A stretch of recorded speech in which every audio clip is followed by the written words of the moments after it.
Hi, this is Craig Lane with Video Blog Week 45. Technically, this should be Week 46, but got a little behind since September. And those are some issues that I think I'll bring up in some of the end of the year video blogs. Craig Lane with Health Alchemy here. In these informal talks, tea time discussions, um, today's video blog is part of a response from the Good Men's Project, a man who wrote a video blog that was sent to me um, called "The Lack of Gentle Platonic Touch in Men's Lives is a Killer." So I just loved this article by Mark Green, and if I ever meet Mark, I would be love to meet him at some point. Love what he has to say. The article got 17,000 likes, so it really speaks to something. So there'll be a link posted in the description of this video blog, and the lack of gentle platonic touch. One of the things that about touch and some of the points he makes are quite well that men get a bad rap on a lot of reasons because of things in the past that have happened, and the modern man who's trying to who's actually trying to um, make inroads to becoming what I call an integrated man. There's this problem about we all need touch, and we need to touch and connect in some ways, sort of emotionally and psychically, and receive those ways. But then there's a certain thing about just touch, and I believe that many of us, we've been touched in ways that are so violent and so extreme through media early on in life, and through conditioning and education, and not to put the blame on anything, but to really say in question, this lack of platonic touch.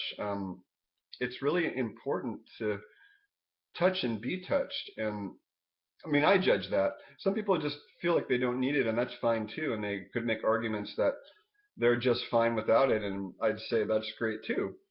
Um, but this is my dance, and I'm here, and those watching me are gonna likely get something out of this.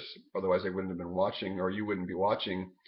So I'll just speak from personal experience here. Is that when I say I'm touched by someone, I'll often feel sort of a supernova in my chest, and I like to think of the heart as sort of a fire that burns, and there's this mist that gets ignited because the fire of the heart also has a lot of emotion or water associated with it.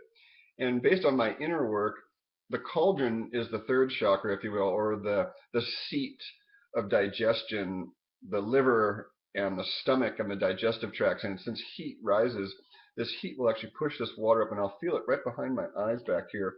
So I know I've been touched by my girlfriend or by someone or by a movie when there's sort of some tears just behind my eyes, I'll call it.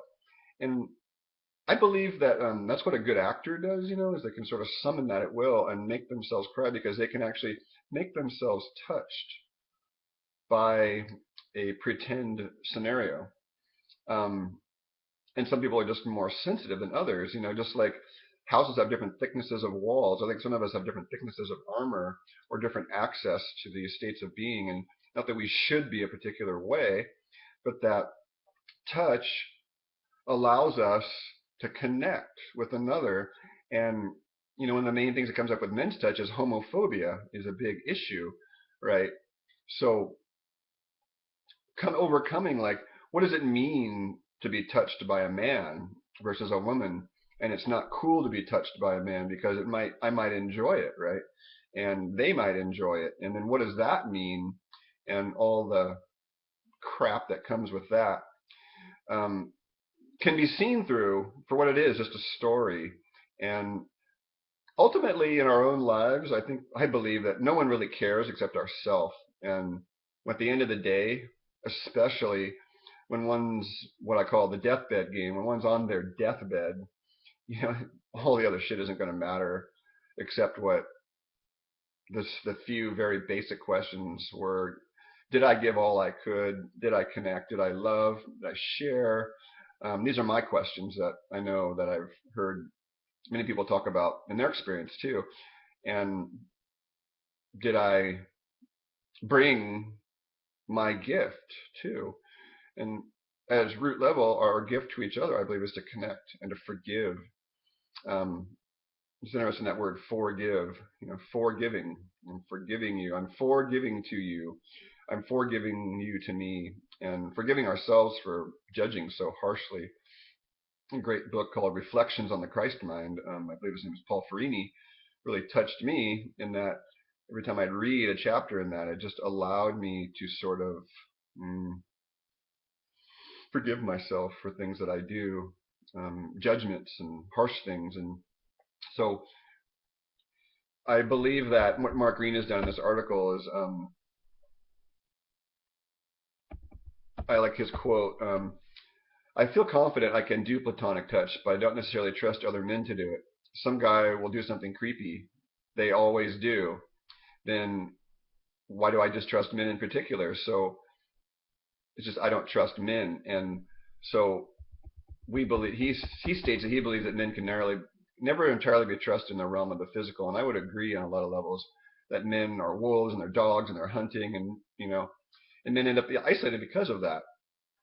And we crave it, but yet we don't know how to ask for it, nor do we. I think that can we actually get the parameters down of what our boundaries. That's another issue here is boundaries. Um, many years ago, 18 years ago, I was challenged. A group of us were challenged by a man to go touch each other, massage each other, platonically naked, and sit with that edge. And it actually the worst part of it for me was the best part of it was I got to feel good, but right there with that was this like, oh crap, what's going to happen if I open up that Pandora's box? Will it mean I'm, God forbid, gay? And that story got to work itself out that actually doesn't matter. You know, being if I did turn out to be gay, it's no better or no worse than being heterosexual. And I believe that's one of the things that we see being constantly brought into our face these days is people, especially the right-wing Christian Republicans, stating that homosexuality is a lower form of life in some sense is really what they're saying when they don't allow them gay people to get married. And I'll tell you this from personal experience. Some of the most enlightened men I have ever met were gay, and some of my greatest friendships were with gay men. And actually, they were a lot less creepy than some of the heterosexual men I've been with. So I believe the link that I'm giving here on Mark Green's article is an excellent thing to explore, and I would welcome anyone to email me in private or even start a discussion on my Facebook page, which is Craig Lane. And I think it's a great thing to look into how we take for granted male touch. And so my solutions simply are, if you're into orgasmic meditation, if you will, by the One Taste group, onetaste.us is the website. Oming is a great solution and good way for men to do some work. Sitting together, just sitting with another man, and taking it a step further, sitting and eye gazing. And that brings in a whole can of worms about being seen. When one opens one's eyes more deeply to another person, they're going to be seen in a sense. Especially, I tell people it's hard to hide from someone like me. I'm not going to turn the headlights on, so to speak, without permission. But I remember that I was seen by people years ago, especially men, and it was somewhat frightening to realize that I can be read, and I can be read like a book. Because these people have done their work and they're very clear about what's theirs and what's mine, and we're always transmitting and we're always receiving.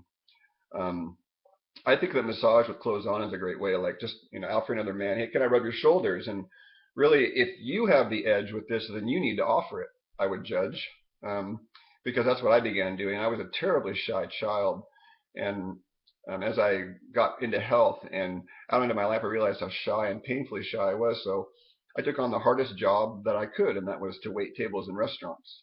I mean, I knew that if I was going to get good tips, that I had to engage people in conversation, and I had to push my edge and boundaries a bit. So I believe the well-rounded person pursues their hardest tasks in life. As a yoga teacher once told me, don't do the postures that are easy for you, do the postures that are difficult longer. And I would tend to agree with that now at this point in my life. So the takeaway here, mainly for you men and for your women to encourage your men, is to find ways for men to connect with other men, connect with platonic touch, even if it's just opening your heart to another man, and not laying all your crap on your women, men. And you women encourage your men to not lay all their crap on you, like, oh, I had a hard day's work, and there's something about being received by a man that's so much more satisfying than always bringing one's crap to your woman. I know that was one of my hardest lessons to be learned, and I have a much deeper relationship now with women and with my partner in particular. So try some things here and read Mark Green's article and just engage in an active discussion. I have a meetup group called the Masculine Mission, and it does meet in person, and that's not a requirement. But if you want to connect, you can check out my meetup group along with Ed Porter, the Masculine Mission, and my website's healthalchemy.com. Craig Lane Video Blogs signing out.